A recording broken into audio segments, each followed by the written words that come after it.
Hola a todos y bienvenidos un día más a mi canal Programando con Manuel. En el vídeo de hoy vamos a responder a la pregunta de qué gráfica podríamos comprar o necesitar para servir IA.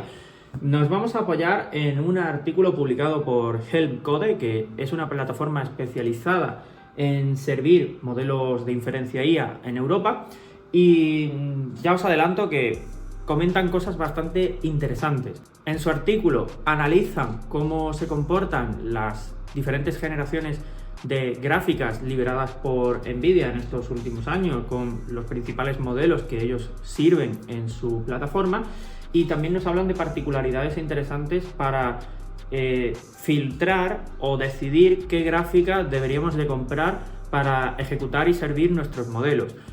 Ya os adelanto que en este artículo se centran sobre todo en gráficas empresariales para data centers y servidores, y van a ser muy costosas, pero al final del vídeo todas estas conclusiones y estas características que se mencionan a lo largo del artículo lo vamos a llevar a gráficas que se pueden comprar a nivel particular y se pueden instalar en un ordenador, y veremos pues qué opciones tenemos a día de hoy en el mercado y de qué precios estaríamos hablando.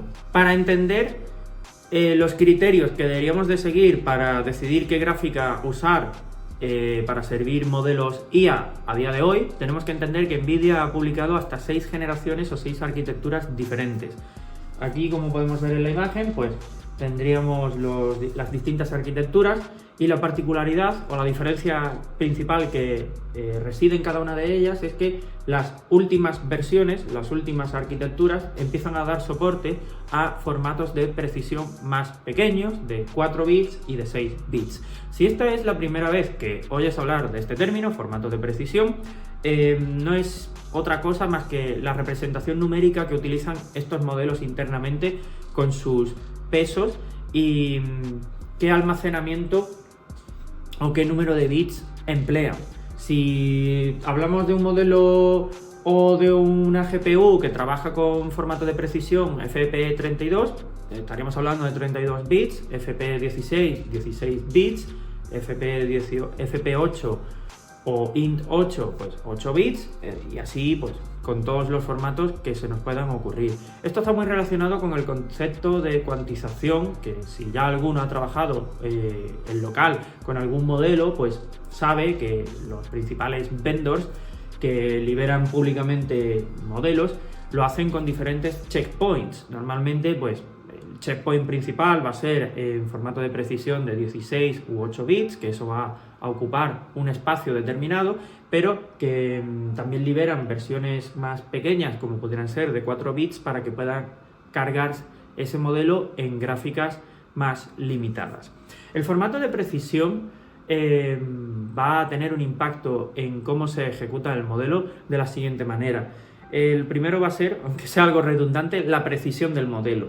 A mayor formato de precisión, mayor precisión del mismo, pero también, y esto es un poco como parte, digamos, negativa, su velocidad se puede ver perjudicada, así como la capacidad o la carga que necesite en la gráfica. A mayor formato de precisión va a necesitar más gigas para poder cargar el modelo correctamente. A medida que vayamos bajando el formato de precisión, por ejemplo a 6 bits, 4 bits, vamos a sacrificar y penalizar la precisión del modelo, pero por contra vamos a obtener una mayor velocidad o rendimiento tokens por segundo, y también vamos a necesitar menos gigas para cargar el modelo. ¿Por qué esto es importante? Pues porque, como os he dicho antes, no todas las generaciones de GPUs soportan todos los formatos de precisión. Aquí tenemos una matriz muy representativa que nos muestra cómo no todas las arquitecturas soportan todos los formatos de precisión. Supongamos que quisiéramos comprar una gráfica de arquitectura Hopper, como pudiera ser una H100 o una H200, y que quisiéramos ejecutar y servir un modelo con formato de precisión de 4 bits. La pregunta aquí sería, ¿se podría ejecutar? Sí, pero con matices, y es importante porque estamos hablando de componentes o de hardware muy caro. La realidad es que se podría llegar a ejecutar, pero los Tensor Cores de esta gráfica no tienen un soporte nativo a este formato de precisión. Entonces, para conseguir ejecutarlo, lo hace emulando este formato de precisión a nivel de software. ¿Y qué ocurre aquí? Lo que ocurre es que va a sacrificar completamente el rendimiento. esta simulación o emulación de software va a penalizar entre 2 y 10 veces la ejecución de este modelo frente a si lo hiciéramos con una gráfica en una arquitectura que soportara este formato de precisión. ¿Qué arquitectura soporta estos formatos de precisión tan bajos de 6 y 4 bits? La nueva arquitectura Blackwell. Si este mismo modelo en este formato de precisión de 4 bits nos lo quisiéramos llevar a, por ejemplo, una RTX Pro 6000 o ya no hablemos una B200, ahí no tendríamos problema porque tendríamos soporte nativo por parte de los Tensor Cores. Por tanto, ya tenemos la primera característica importante a tener en cuenta para filtrar o para decidir qué gráfica pues, podríamos usar para servir según qué modelos. Y es que no todas las generaciones nos van a dar soporte a todos los formatos de precisión. Si vamos a trabajar con un formato de precisión bajo porque queremos tener un modelo compacto que no ocupe toda la capacidad o toda la memoria de la gráfica, nos tenemos que asegurar que tenga un soporte nativo, porque incluso aun teniendo un soporte emulado, probablemente el rendimiento no sería el que busquemos. En el artículo lo dejan bastante claro a nivel de arquitectura. La arquitectura Hopper sería la reina indiscutible para formatos de precisión de 8 bits y evidentemente 16, 32. Y luego, si quisiéramos trabajar a nivel de 4 bits, pues aquí nos encontraríamos como problemas como os he dicho anteriormente. En Blackwell se desbloquean estos formatos de precisión más pequeños de 6 y de 4 bits, por lo que encontraríamos potencialmente para un mismo modelo en el que simplemente pasamos de un formato de precisión de 8 a 4 bits un aumento de rendimiento de aproximadamente un 11% según los cálculos que han hecho aquí en Hellcode. ¿Qué otra característica necesitaríamos tener en cuenta para decidir qué gráfica comprar o usar para servir un modelo? Su capacidad. Esto lo hemos comentado en vídeos anteriores y es que la memoria RAM, en este caso la VRAM, va a ser clave para ver cuántas tarjetas gráficas, o mejor dicho, si en una sola tarjeta gráfica vamos a poder cargar todo el modelo al completo. Aquí en el artículo nos muestra la capacidad de sus principales modelos: Qwen 3.6, DeepSeek V4 y GLM 5.2. Además nos acompañan con un pequeño cálculo así rápido para nosotros determinar la capacidad que necesitaría cada modelo para cargarse completamente en una gráfica. El cálculo es el siguiente. El formato de precisión en el que estemos trabajando lo pasamos a bytes. Si estamos trabajando en formato de precisión de 16 bits, estos serían 2 bytes. Una vez tenemos los bytes, los multiplicamos por los parámetros totales. En el caso de Qwen 3.6 tiene una parametrización total de 35 billions, lo cual nos daría 35 por 2, 70 gigas. Estos 70 gigas para una RTX 6000 daría de sobra porque tiene una capacidad de 96 gigas. Luego, si quisiéramos bajar el formato de precisión a 8 bits, pues solamente tendríamos que multiplicar por un byte, y si bajamos a 4 bits, pues 0,5, es decir, la mitad. Y aquí en la tabla pues tendríamos como para el caso de Qwen 3.6, que es un modelo muy compacto porque solo tiene 35 billions de parámetros totales, pues podría cargar completamente en una sola tarjeta independientemente de su formato de precisión. Y por contra, en modelos mucho más densos y más grandes como DeepSeek y GLM 5.2, que ya estamos hablando de parámetros a nivel de 284 billions, 753 billions, da un poco igual el formato de precisión, que seguramente necesitemos más de una tarjeta para cargar el modelo al completo. Un apunte, y esto es importante, que estemos hablando que para cargar el modelo necesite, en el caso de Qwen 3.6, 70 gigas, no significa que podamos ocupar o cargar esa capacidad al máximo, ¿no? De una tarjeta gráfica que tenga 70 gigas y ya está, teóricamente, en el caso de que existiera. Siempre tenemos que reservar más espacio para su caché key value y también para el motor que sirve este modelo, por lo que todos estos gigas que estamos viendo aquí sería para cargar el modelo. Ya hemos visto dos características que van a condicionar la elección de la gráfica para servir modelos, que sería la generación o arquitectura a la que pertenece y el formato de precisión en el que queremos servir este modelo, y también hemos visto la capacidad de la gráfica, que va a depender de la configuración que tendríamos que aplicar, de una sola tarjeta o ya tener que aplicar un clúster con 2 o más tarjetas. Otro punto clave e importante para decidir qué gráfica usar para servir un modelo de IA es el rendimiento. ¿Cuántos tokens sirve por segundo una gráfica? El rendimiento es clave para la experiencia de usuario, y como hemos visto al principio del vídeo, ajustar el formato de precisión puede ser importantísimo para obtener un rendimiento muy interesante.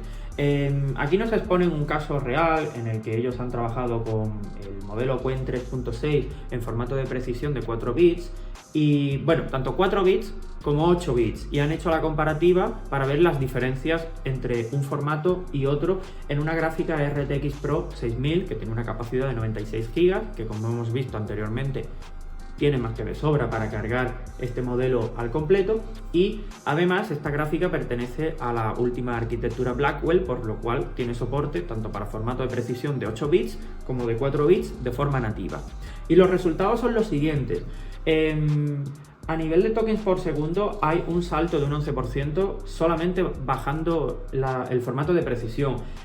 Con 8 bits tendríamos para este modelo unos 12.820 tokens por segundo frente a unos 14.273 en su versión de 4 bits, lo cual esto es muy importante a la hora del rendimiento. Luego tenemos otras métricas como el TPOT, que es el tiempo que le supone al modelo dar como salida un token, que aquí estamos viendo cómo podemos ahorrar hasta un 12% solamente cambiando el formato de precisión, de 602 milisegundos a 530 milisegundos, pero quizás la métrica más interesante y la que percibe finalmente el usuario, o tenga más conocimiento o menos conocimiento de IA, es la E2EL, que es el End-to-End Latency, la latencia de punta a punta, el tiempo total desde que se lanza la petición hasta que se procesa al completo.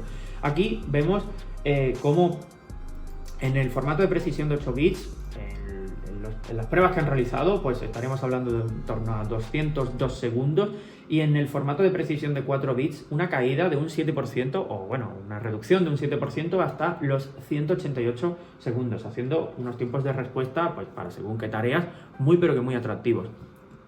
Ahora sí que sí llega la parte más interesante, y es el precio. Vale, hemos visto las gráficas, hemos visto las generaciones, como he dicho al principio del vídeo, ahora mismo estamos poniendo mucho foco a nivel empresarial, de servidores y data centers, pero ¿cuáles son los precios de estas gráficas? Porque ya aquí al finalizar el artículo nos ponen como casi conclusión los modelos que pueden servir para según qué propósitos. Por ejemplo, a nivel de producción, para servir un modelo compacto como pudiera ser Qwen 3.6, 35B, A3B, pues aquí nos mencionan dos generaciones, Blackwell y Hopper, H200, B200 y RTX Pro 6000. ¿De qué estamos hablando a nivel de precio? Pues bueno, para que os hagáis una idea, una Hopper H200 en el mercado, potencialmente en euros, lo podríamos llegar a encontrar en torno a 26.000, 30.000 euros. Si nos vamos a la siguiente generación, que sería la B200, que ya pertenece a Blackwell, subiría, pues bueno, un poquito más, dentro de 28.000, 37.000, dependiendo de proveedores, disponibilidad. Y ahora, eso sí, la gráfica más accesible, digamos, al público particular, porque estas dos gráficas que he mencionado no son tarjetas que se puedan instalar en un ordenador, sino que está más enfocado para un data center y un servidor. Pero en cambio la RTX Pro 6000 sí que está enfocada para un uso, podríamos decir, más particular. Esta tarjeta gráfica la podríamos encontrar en torno a 8.000 o 9.500 euros, pero evidentemente estamos hablando de una inversión bastante significativa. Ya no hablemos si queremos ejecutar modelos más densos y masivos como pudiera ser el DeepSeek. Ya aquí estamos hablando de configuraciones de clústeres. No nos valdría una sola tarjeta, como vimos anteriormente en la tabla, porque no podemos cargar el modelo al completo. Necesitaríamos, pues dependiendo de la tarjeta, la gráfica que usemos, de 2 a 4 B200, a lo mejor una o dos B300, o ya directamente, por ser una generación más antigua, un clúster de H200, que con los precios que os he mencionado os podéis hacer una idea de que estamos hablando aquí de una inversión de cientos de miles de euros probablemente. Ahora, eso sí, como os prometí al principio del vídeo, ahora vamos a hablar de gráficas o de tarjetas que son más asequibles, aunque ya os adelanto que van a ser caras para el público particular. Aunque ya os he mencionado la RTX Pro 6000, pero su precio es bastante elevado, vamos a ver algo que pudiera encajar con la arquitectura Blackwell para poder trabajar y cargar modelos con formato de precisión de 4 bits y al mismo tiempo, pues bueno, que sea un poquito más económico. Yo os voy a hablar de la 5090, que es una tarjeta que sigue perteneciendo a esta arquitectura Blackwell, por lo cual tendríamos todos los formatos de precisión, tanto más altos como más bajos. Como hemos visto, puede ser muy interesante para cargar mismos modelos con menos gigas de memoria, y los precios, al menos aquí en España en el momento en el que se graba este vídeo, pues son los que aparecen por pantalla, desde 5.000 euros aproximadamente hasta los 7.000. Obviamente el cargar y el servir un modelo en local va a ser una inversión bastante importante, bien sea por el hype, bien sea por un efecto burbuja, bien sea por encarecimiento de los componentes. Yo ya aquí os dejo que me digáis en comentarios lo que vosotros pensáis, pero estos son los números con los que estamos trabajando a día de hoy si queremos tener un modelo en local, pues por un motivo de privacidad o por un motivo de gobierno del dato a nivel más empresarial. Bueno, como cierre del vídeo me gustaría saber qué pensáis vosotros, si estos precios y todas estas arquitecturas están justificadas porque la IA ya está demostrando su utilidad en el desarrollo del software, o si estos precios reflejan más bien una burbuja y un hype que en algún momento pues puede llegar a explotar. ¿Vosotros qué pensáis? Si os ha gustado el vídeo, déjate un like, déjate un comentario y nos vemos en el próximo vídeo.